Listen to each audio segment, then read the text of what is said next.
Hey everyone, and welcome to the podcast. This week, I'm going to read something out to you from the book of the guest that I have interviewed for this week's episode. And actually, many of you will probably know her because she has a bajillion thousand followers on Instagram and TikTok and all the places. And she loves everything to do with attachment.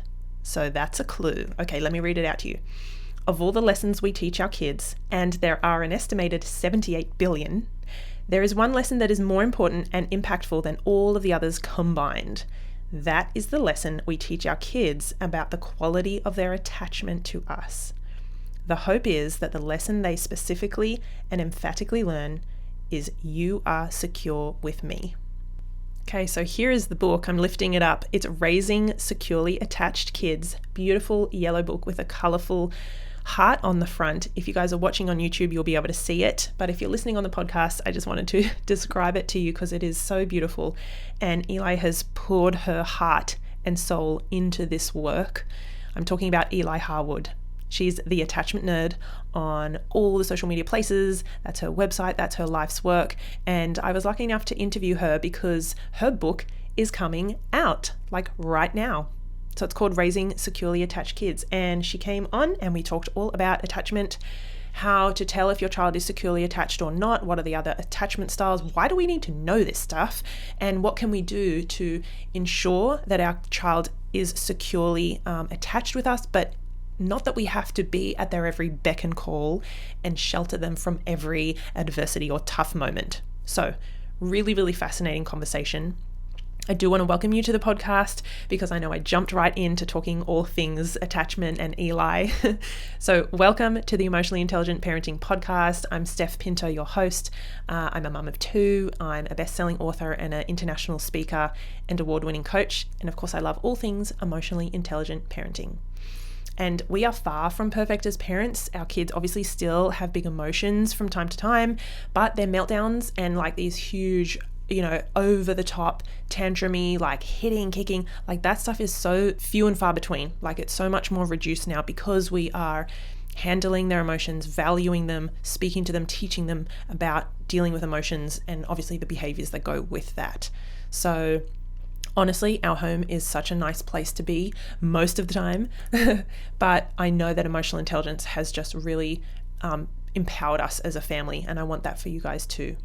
Also, our home is a punishment-free zone, and we're able to do all this because, like I said, we understand that kids will have emotions. We understand that they have these maybe challenging or sometimes uncooperative behaviors, but we work as a team and we problem solve and we negotiate and we compromise and we're flexible. Like we're not that rigid that we, just lay down the law and there's no ifs or buts. I'm glad you're here. I hope you love all that stuff that I talked about. If you don't, then this might not be the podcast for you, and that's totally fine. I know sometimes people just click on something and want to give it a listen. That is all good. There are so many different places for people to listen and to hear and to learn about parenting. So this is just kind of my corner of the world, I think. I also want to acknowledge the Darug Nation, who are the traditional custodians of the land on which I live, work, and record this podcast. I pay my respects to all First Nations people, elders, and their ancestors, and I acknowledge that sovereignty was never ceded, and I stand in solidarity towards a shared future. Okay, guys, you're going to love this conversation with Eli. Let's jump straight into it. Okay, hey, Eli, how are you? I'm good. It's so good to see you, Stephanie. Thank you. I'm so excited to have you on. I love everything you do, everything you post, everything you're about. So this is going to be a really good conversation.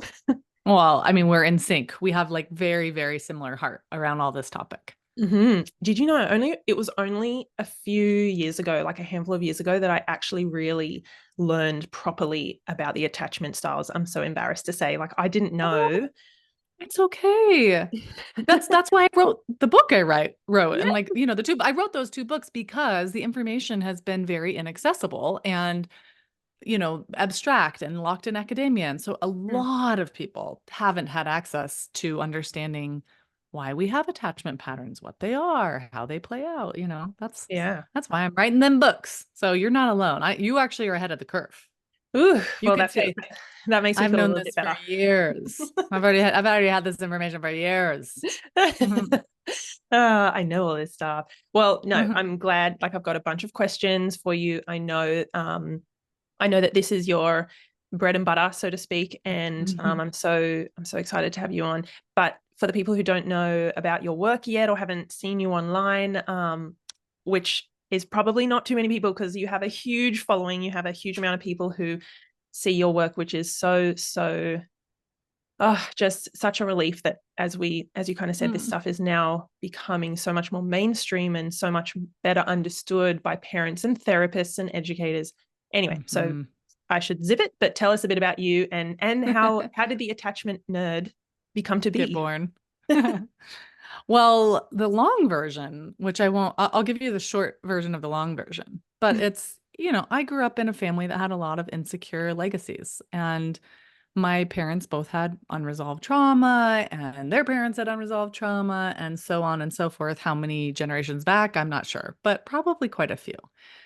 So it was a very inherited process for me to have to recognize, wow, something's off here. What is it? What is off here? I was lucky enough to be born into a generation where both of my parents were determined not to be cruel, not to be abusive. They were safe parents in terms of they didn't intend harm and they definitely loved me and wanted me to feel loved. But neither of them were regulated parents. They didn't have that privilege. And so, as I got into my early adulthood, I had some therapy to do Mm, and was like, what happens? Why is this so hard in my close relationships? Why do I feel so insecure and like worried that people are going to abandon me? And what's going on here? And it was through that process, through therapy, that I learned about the attachment research. And I just thought, oh my gosh, this is it. This is the thing. Like, ding, ding, ding. If we could all understand this and do something with it, then a lot of stuff could change. And so I went and got my master's degree. I became a therapist. And about 15 years into being a therapist, I felt this strong pull to shift from helping people heal their attachment wounds to helping parents prevent attachment wounds. It was like, I ooh, felt a little weary. No, is it weary or weary? Weary. No, I felt weary. I always get those two confused. I felt weary after all those years of helping people work through, the pain of not feeling connected to their parents and caregivers and not feeling understood and supported and regulated. And I was like, oh, I need something hopeful. So that's when I started Attachment Nerd and started running my mouth on the internet in 2002 and started writing books. And here we are. holy moly, what a journey, what a story. Do you look back and go, wow, look at where look at where I started and look at where I am now? Yes, absolutely. Like, huh? Woo, it's a little dizzying. How did we Yeah. get here? No, I Yeah. feel I feel proud of it. I really feel proud of it. And honestly, I just feel thankful. I'm so thankful that I found good therapists and that I was able to understand the research and that I could find a graduate school that would accept me, even though I was an English undergrad. There was a lot of like pieces to my puzzle that felt like, I don't know, hopeful. Felt very lucky. Wow. So you just mentioned a bit about like research and being able to understand that. Sometimes I think some of these terms are a bit like jargony for parents. I know they were for me, and I Yes. was like, "What? Oh my god, I'm gonna have to Google this." Can you kind of explain the the attachment styles briefly so that we kind of get a gist of Yes. yeah, what they I mean? like this challenge. I'm going to try and do it without the labels and without the jargon. Let's see if I can do it. Okay. Because the key is to get the information. So, in a perfect world, a parent has the capacity to be warm, attentive, emotionally connected. Like, I can read your inside and I can receive it. I know what it is and I can feel it, but I don't lose my own mind. So, and calm and grounded. Mhm. So if a parent can do all of that, then what happens is the child relies on the parent for support when they feel scared, sad, overwhelmed, dysregulated. Oh, that's a jargony word. Upset, right? So when they're upset, then they choose the proximity or the closeness to their caregiver. That's another jargon, man. This is hard. They choose closeness to their parent as a way to feel better, right? And so what happens over time is that repetition of I'm upset and my caregiver helps me feel better becomes a pattern where the child instinctively heads to the caregiver and soothes in response to that experience with the caregiver. And that's a secure attachment pattern. And that's what we're all trying to do, which is, the primary messages I'm speaking is here's how you do this.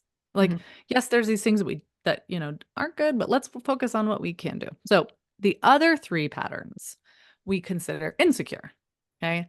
And one is if a parent is unpredictable in their ability to be that first parent. So they are sometimes that, but they are not that at a level or a frequency that makes it hard for a child to trust that they will be there when they need them. And so then that child develops a coping pattern where they cling and fixate on their caregiver and they don't soothe easily. Basically, they live in hypervigilance and anxiety in order to maintain closeness to this caregiver who sometimes isn't there when they need them. Okay? That was me with That my was mom. me. Okay. Yep. So that was me with my mom. And then the third insecure category is a child who has a parent who is consistently not effective at emotionally soothing them and supporting them. So, the child is upset and the parent also gets upset.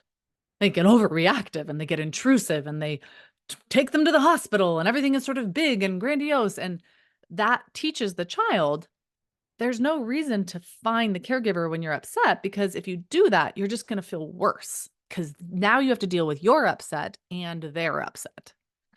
Or this can happen if a caregiver is dismissive of emotions. Maybe the caregiver believes that feelings are weakness. So that when the child is upset, the caregiver goes, "Quit your belly aching. I'll give you something to cry about." This is overreactive, no big deal. But the energy is, I will not be a place for you to feel feelings. So I won't help you because I don't think you need help, because I think the thing you should do is stop feeling your feelings. Yeah. It's like the suck it up, buttercup. Yeah. So that child, their coping strategy is to keep their insides inside. So they learn to stop showing what they feel outwardly to their caregivers and they distract themselves. I call it the avoid and distract. It's like there's something I feel overwhelmed. I got to make sure to avoid showing that and find a way to distract myself until those feelings pass so that I don't have to deal with someone overreacting or underreacting to me. Yeah. Because that's all I got. Those are my choices. Mhm. Um, and then the last one is what happens to kiddos when their caregivers are scary. So it might be a caregiver who is deeply mentally ill. Maybe they have schizophrenia and they act erratically in ways that are very confusing, or maybe they have a serious meth addiction or heroin addiction, so like serious drugs. Or maybe they have abusive mentalities. So they believe it's their job to teach their children to submit and they rage when they don't feel control. And so their children learn to be afraid of them.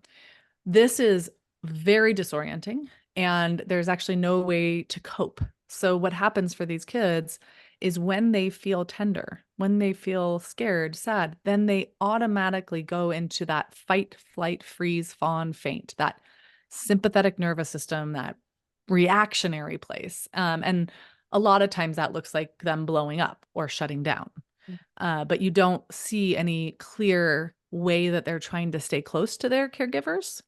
In all of those other scenarios, in that first one where they're secure, they're actively seeking closeness, right? In the second one, okay, I'll tell you the jargon name. We call it resistant or ambivalent. In that second one, the child is coping by keeping their eyes on the prize 24/7 and never letting their guard down, right? And then in the third one with the avoidance, the child is keeping their caregiver close to them by not upsetting their caregiver.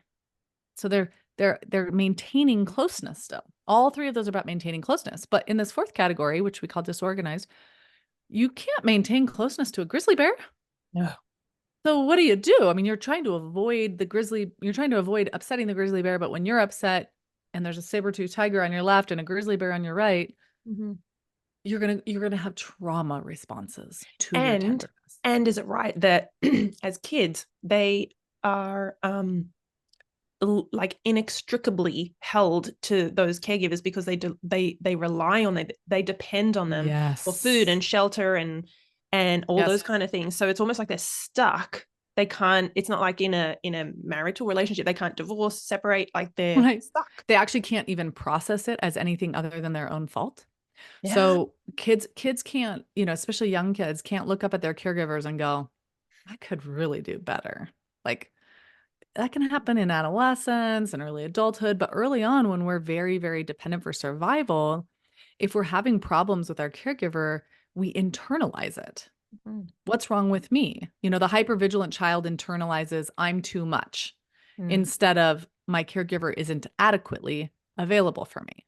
Wow. The avoidant child internalizes my needs are a burden Mm. instead of my caregivers are incompetent in responding to emotional needs, Yeah. right? It's And so then the disorganized child internalizes I am bad instead of what is happening to me is bad. wow. So I want to ask about some common misconceptions about the attachment styles because I know right at the start when you were describing the secure attachment, Mhm. that concept of like kids will come to their parents to be soothed. And Mhm. I hear this so much, and I'm sure you do too, that there are still lots of people, I guess, in that old or the older way of thinking Model. that think that's coddling. Like, how Uh-huh. how are we going to raise resilient kids if we're always saying, "Oh, you're upset, come here," and I'm like, oh, so maybe can you just Yes. Well, bust let's that talk myth? about the difference. Okay, so there's a Can, difference between, can yes, go ahead. I? So I'm just going to hold for you guys watching YouTube. You can see what I'm doing. I'm holding up Eli's book, which is Raising Securely Attached Kids. In here, can you please describe? I think this fits well, maybe the John Wayne like myth. Mm. Um, Hmm. and that anyway, I'm just gonna leave it with you. But I I read that love and I it. was like, oh, like it's such a Yeah. great Yeah. analogy. Okay. So John Wayne, for those of you who don't know John Wayne, was a, actor in the Westerns, and all of the John Wayne story, is like this rugged individualism. He's like going out there, he's conquering the West. Never mind the fact that we're oppressing indigenous peoples. But he is not reliant on anyone. And the myth is that he's strong, that he is a person of strength because he doesn't need anyone else. And we have so much data that says the opposite is true, that when people can rely on others in healthy ways, so not in overly dependent ways, but to utilize relationship, that then they actually have more resilience when the really hard things happen. And I like to say, there's a difference between a callus. So a callus is tough. If you look at your feet and you have a callus, it doesn't feel pain, but that's because it's dead tissue. It's not because it's pain resilient. And if you split open a callus because it's worked and worked and worked, you actually can't heal it. There's no way to heal a callus because there's no blood flow, right? So even though, a foot without a callus might feel the prick of something painful, that doesn't make it less resilient. It will Mhm. actually heal faster. And I think this is the myth, is that if we ignore our pain, if we stuff our pain, if we isolate ourselves and we go into this independent John Wayne state, that means we've gotten strong and resilient. But it's actually just isolation and a much higher likelihood to struggle with things like alcoholism, eating disorders, like the numbing coping skills that have long-term negative effects on our life. So what we're looking for when we look for resilience as parents is, how do I help my child use relationship in an effective way so that they can bounce back from pain? And when people think that comforting is coddling, I want to honor the fact that we can coddle our children. That is a real problem, but comforting them is not coddling them. So if my child is upset and I offer compassion and regulate my body and help them regulate their body, they are experiencing this very internalized sense of, I have people to help me when I feel lost, overwhelmed, and distressed. That is not the same as, oh, you're upset. Now I'm going to change the rules. Now I'm going to give you something. I'm going to try and assuage your feelings by appeasing you or indulging you. That's coddling. Like, it is not helpful. And I do think a lot of people have this confused. I do think people think they're comforting their kids when they quickly offer them a treat when something happens, or when they, are listening to the child be upset that they don't want to go to school, and they're like, okay, you don't have to go, you're really upset, so you don't have to go to school today, or whatever, whatever the family expectation is around this. It's important that we as caregivers trust in the guidance that we're wanting to offer our children, and do it that enough that when they're upset about our expectations, we can stay compassionate but also hold our boundaries. So we have to let our kids struggle. We have to let them feel disappointment. We have to let them push through that. I don't want to, because there are things that they need to do that they won't want to do. And Yeah. that's an important part of developing some resilience.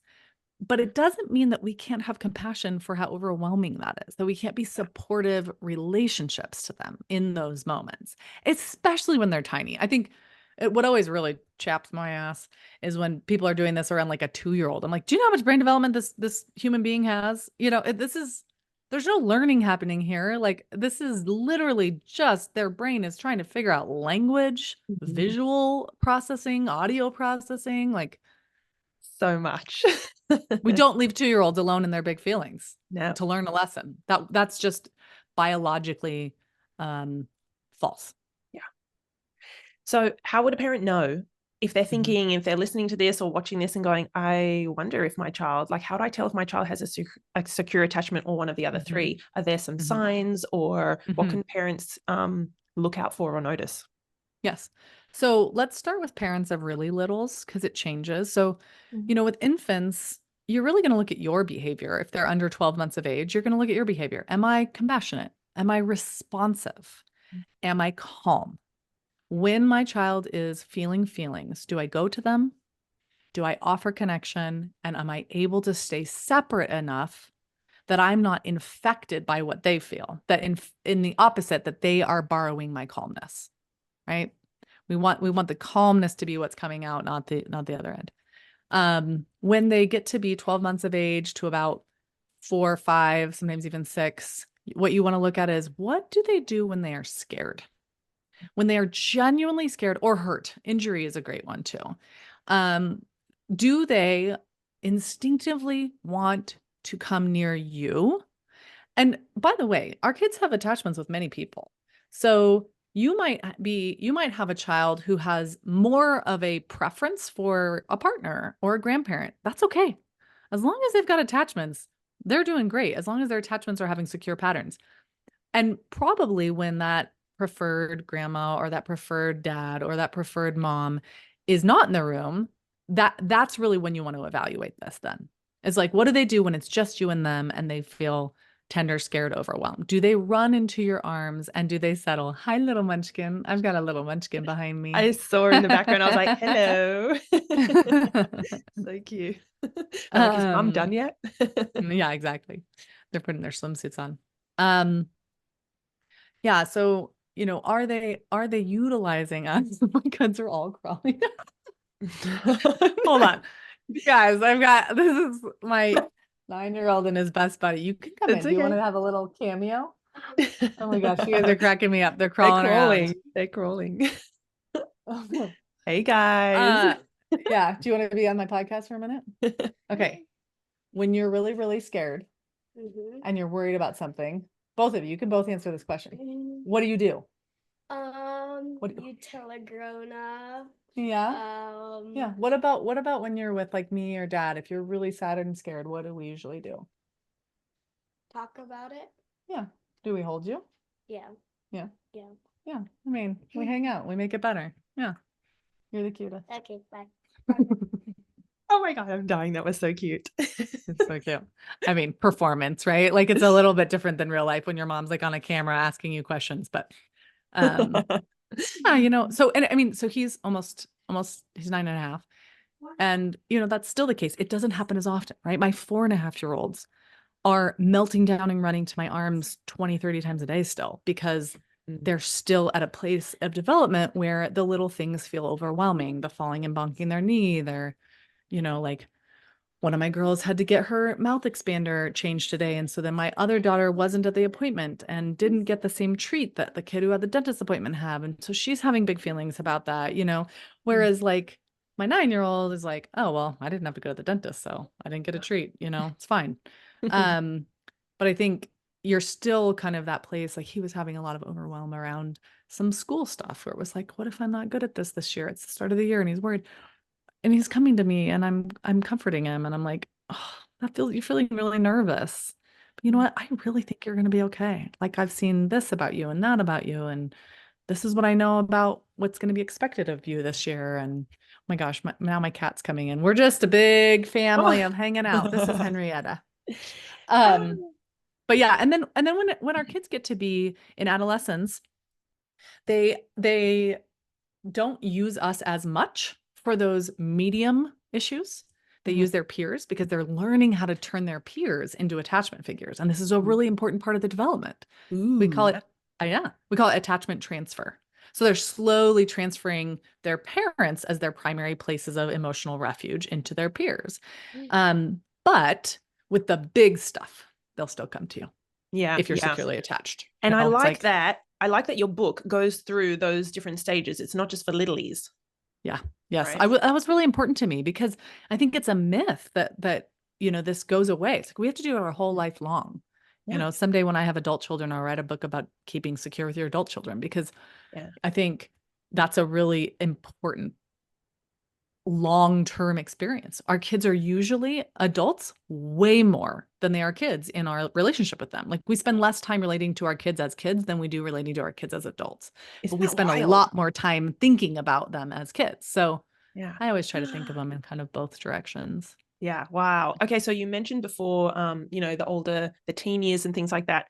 I'm curious, what's your opinion or what's your advice, I guess, to parents who, technology, screen time, and Mhm. social media now are such challenges, like Mhm. for so many of us? Do these things threaten attachment, with parents, or are there things that, is it no if you've built a I think secure that attachment? What do you think? I mean, I think how we respond to them can threaten that dynamic if we are overly permissive or if we are overly Mhm. reactive to it. I mean, if you all haven't read it yet, I do think everyone should go read The Anxious Generation.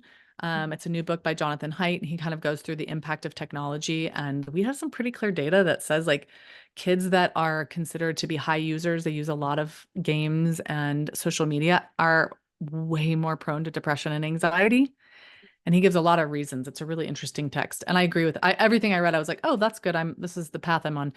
But so I think, you really want to be thinking high structure around video games and things. Right now, my rule, and this part of this is influenced by Jonathan Haidt, part of it was already kind of where I was going, is Mm, my kids don't get smartphones till high school. They mm, can have dumb phones, dumb watches, dumb phones, mm. but nothing that keeps them connected to all of the potential risks of the internet, as well as the addictive nature, the high dopamine reward that makes it harder for them to enjoy other things they need to be enjoying and figuring out developmentally. Yeah. Um, and then no social media until they are 16. Yep. And that's my kind of thinking is like until your brain is developed enough to operate heavy machinery, it's not developed enough to operate the heaviness of social media. Oh, can you say that again? That's a huge I need golden to make a nugget. video on this. Yeah. Yes, until your brain is developed enough to operate heavy machinery, it's not developed enough to operate the heaviness of social media. That's good. That makes so much Um, sense. It's scary.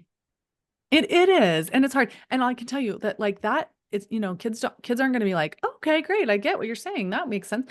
Especially when so many of their peers are going to be doing it, and it's Yeah. hard. I mean, some of this stuff is just hard and messy, and you also kind of have to go, okay, how do we navigate this with each individual child and given this specific circumstance? I'm thinking of a family I actually encouraged them to let her do social media earlier because she was a kid of color in a very white area without connection to other kids who look like her and experience the world like her. And so it was like really actually helpful to her mental health to Yeah. be able to be on social media and make connections with people who look like her. So I tend to not be a black and white thinker. It's like, here's the general rule, but like, of course, there's exceptions and let's be thoughtful about it. But we really want to be going, how do we help protect our child's opportunities to develop in-person relationships, to develop play that is free-based, that isn't directed by a computer, Mm. to, experience boredom and therefore more creativity. Hold on. Hey guys, I need you to turn off the TV, please. I actually can't hear it. I feel like Zoom has this incredible background noise reduction that means Oh, like great. whatever's coming from the mic is good, but then everything else is just silent. Oh, Anyway, that's so good to it's probably know. distracting for you, so that's totally fine. Yeah. Yeah. Well, and also like I kind of like when I'm in my messy mom state in these Yeah. conversations, because I think when I talk theoretically, I can sound Mm. really, really put together and like everything's just operating and everyone's just and I don't know, it's just so important for everyone to see like this is a beautiful mess we're in. It's a Mhm. beautiful mess, but it is messy. It is Mhm. not you figure out the thing and you poke it all together and then everything just Mm. flows. It's Mm. complicated and it's dynamic. Which is why I like that you said you were basically speaking to having general consistency with the just even the ways that we parent as a whole, but not being so rigid that we can't have Yes. some flexibility when Yes. it's called for, like with that family that you were Yes. talking about, and Yes. like with, maybe homework is always a must, but if the grandparents are over for this week and Yeah. then you're not going to see them for a few more weeks, well, then maybe we can Mm-hmm. just not do homework today. Like, we don't have to be so rigid.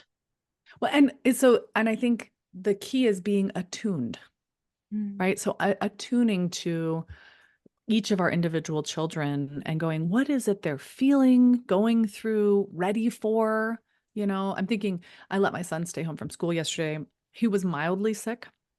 And we talked about it in the morning, like he was struggling. He's like, should I go? Should I not go? I have a scratchy sore throat. And I'd say, well, maybe we'll get dressed and see if you feel like you're in a place where you can handle it. And then he'd melt down and cry. And then I'd be like, well, sounds like you're feeling sicker than a little. Like maybe you do need to stay home. And then he'd go, I don't want to miss school though. And we kind of like went back and forth. And it's an attunement process. And part of what I'm attuning to is, what does he actually need right now? And one of the things I was noticing is he was having some start of school anxiety. And I think on top of being sick, that anxiety was very overwhelming. And so I felt like it was an opportunity for me to say to him, hey, you're in fourth grade. It's all good. You go, you stay, you have a day of resting, you have a day pushing through. Neither one is going to make or break your life, your relationship to this year, your relationship to this teacher, your relationship to your friends.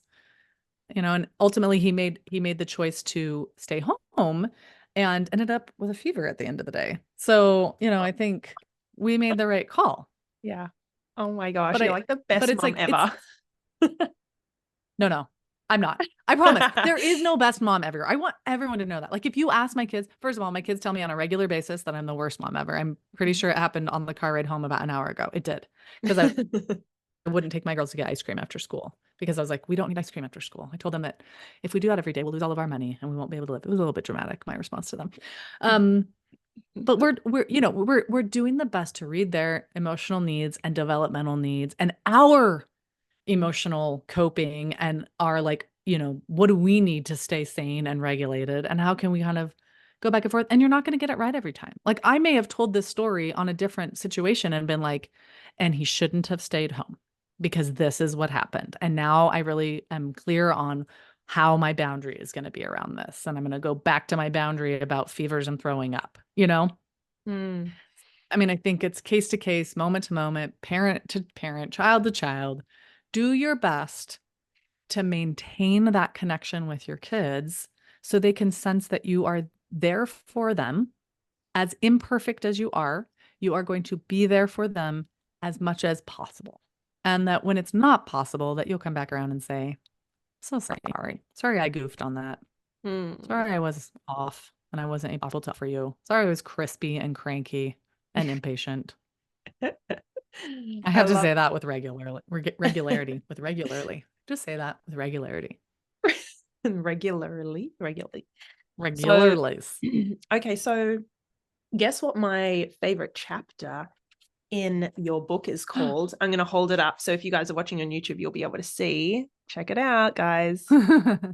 Feelings are for feeling. Because you obviously, this stuff aligns so beautifully. Your work, I shouldn't call it this stuff, aligns with emotional intelligence. Yes. Right. No, And yes. understanding and honoring and valuing when your Yes. kids are having these emotions or when you are having an emotional response to something, honoring that and Yes. attuning to it and going, let's work through this. I got Yes. you kind of thing. So, and that's where I read Yes. I the love John that. Wayne and I also read, but I didn't mention your, cause you're a runner, your callousy feet, but I don't know, people are going to go, feet. But I love your analogies. They're so good. Like your book is just anyway, Oh. well, since we're on the topic, please tell us where people can find Raising Securely Attached Kids, where, when, like all the things, because this, guys, this is going to be like your Bible. If you have loved anything about what we've talked about and you have kids, then please, like, you need to grab this. So if you go to my website, I have all of the various links, including international links. So for folks that are not in the US, you can kind of find all of the links, including my audiobook and the ebook, all the different options. So that's attachmentnerd.com. If not, if you go to social media, if that's easier for you, that same link is on my Instagram and my Facebook and my TikTok. It's at attachment nerd is my handle on all of those social media platforms that I am old enough to drive. So I'd say that's probably a good place to go. And I'm always running my mouth on there, just trying to help people understand as much as possible how you can develop these things, how you can heal your own insecure patterns and be a good enough parent. Cause that's all we're trying to do. I want to give one last piece of hope to everybody, which is this. When we talk about the parent who was inconsistent, it's a significant amount of inconsistency. Because what we found in the research is that when a caregiver and a child have a secure dynamic, they are only in sync 30 to 50% of the time. Crazy. So I don't want a bunch of y'all leaving here with anxiety of like, oh no, I'm the inconsistent parent, because sometimes I am and sometimes I'm not. You're only that if it's with a significant volume of unavailability. I had that with my mom because my poor sweet mama, she had severe depression and severe PTSD when I was young that was untreated. So that, that didn't develop because sometimes she was grouchy after work or fed up at bedtime. It was because her mental state was at times deeply disoriented. And so I couldn't predict whether or not she was going to be in a stable place or an unstable place. Right. And that's not the same as being an imperfect parent. We are all imperfect. And we can have a season of being, inadequate and then get back on the tracks and, get into that state of good enough again. So just be kind to yourselves. No one becomes a better parent by beating themselves up. Definitely. I like the, my brain hooks on the 30 to 50% of the time. That's amazing. Yes. It's so hopeful. It's like, I can do that. That's an F in other subjects, but I think we're graded on a curve, it's like no one's getting 100%. So like we only have to get between 30 to 50 to get a passing grade. I feel great about it. Brilliant. Okay. I have two last things before we finish up. Number one, I wore my dangly Eli earrings. I love them. And I instantly thought that and was like, oh, I took off my earrings when I got home and I don't know where I put them, but I was like, one of my kids had like grabbed at my ear. So I was like taking my earrings off. So I didn't lose an earlobe. And then anyway. I love that in your videos, you have these beautiful guys. If you don't follow Eli on Instagram and TikTok, I'm not really on TikTok, but so I see your stuff on Instagram and I go, look at her earrings. They're so gorgeous. The last thing I want to ask you about is tell us why the extraordinary number of plants at your place. This is a tidbit I know. I just love plants and green things and things that are alive and growing. And I think there's something about the process of like just having these little, like, I don't know, spots of nurture all over your house that I think it's probably like a little bit of a preoccupation. Like I just went through a plant phase. And then like now if a plant doesn't make it and some of them don't make it, I'm like that spot needs a plant because there was a plant there before. So I need some more plants. Well, then I need your tips because I'm not that much of a green thumb and I do love plants, but I'm like, I don't know if I'm overwatering them, underwatering them, if I'm going to kill them. So I have like two plants. It's so hard thing to think, but my generally is I'm like, I water about once a week. I sort of test the soil to see like how dry it is. Does it need a lot more? Does it seem to drink a lot or not a lot? If it's still kind of moist, I'm not going to water it as much. And then whatever doesn't survive just wasn't made for my house. You're either going to make it with the once a week watering or you're not. And then I'm so sorry. You just can't live in my house. Oh my gosh. Okay. I'm going to finish up this little piece that I love from your book. It's only about 2 or 3 sentences, but you guys will realize why. One of the most powerful gifts we can offer to our children is a healthy relationship with their emotions. Emotional intelligence is a massive advantage to our children's lifelong resilience. Children who have positive ideas about their feeling states and who are able to articulate them and share them with others are far healthier in their coping patterns and their relationships. So this stuff, like, we are on the right track. Yes. Amen. Absolutely. Okay, I highly encourage everyone to go out and pre-order, right? They can pre-order now. For one more week. Yeah, one more week. So you guys, I think by the time this is going to come out on Monday morning. Let me check the date because that'll be Sunday for you guys. Okay, so it'll be 2 more days. 2 more days. Hi, buddy. Come here. Yeah. So, we have Father's Day on Sunday. Do you guys have Father's Day this Sunday? No, we haven't. Okay. Do you want to say hi to my friend? What? A visitor. A visitor? Who's our visitor? I don't know. I saw her walk by. You saw a visitor walk by. Oh, okay. Yeah, which Trevor's down there with our visitor. You say hi. This is my love bug. Hi. You say hi.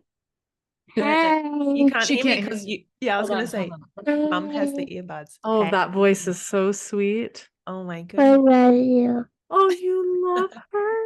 Oh, You're beautiful. that's so nice.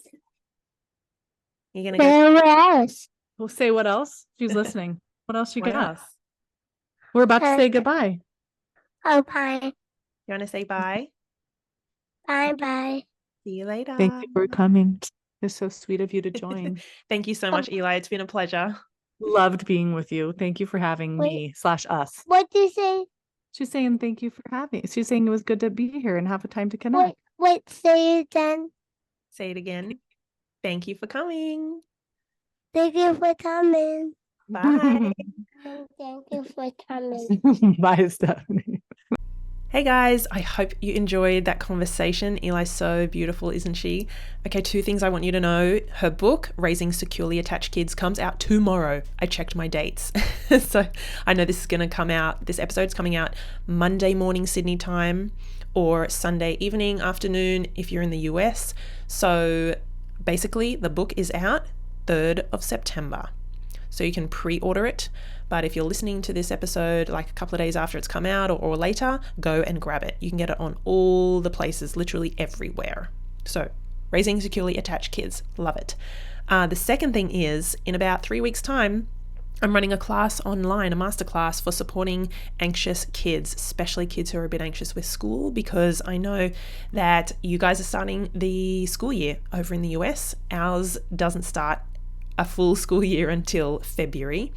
We run the full kind of February to December because of our summer, and you guys are basically just starting now. So I know there are a lot of sensitive, anxious, struggling kids, and so I've decided to put on a masterclass just online. So you guys are more than welcome to attend. I have an early bird 50% off discount for you guys. So if you want information on it, I'm going to put that in the show notes. But essentially, probably the best place to go is actually email us. If you want that code, if you're already in my Facebook community, you'll see it being posted there. I'm also going to post it on my Instagram. Facebook's Let's Raise Emotionally Intelligent Kids is my community. And if you're on Instagram, I'm at emotionally.intelligent.parent. Going to be posting the early bird discount for you guys there, and obviously the link for you to come along. It's a 90-minute class. If you have kids who are anxious or struggling, then please come along. I make my masterclasses super practical, like they're power packed, they're jam packed. So come along. I've had really, really great feedback from the ones I've run in the past, especially in this topic. So here again, I'm just holding up Eli's book. If you guys are watching on YouTube, you'll see this beautiful cover, Raising Securely Attached Kids. Again, go out and grab your copy. It's such a wonderful read. And stay safe and take care of each other until next time. Bye.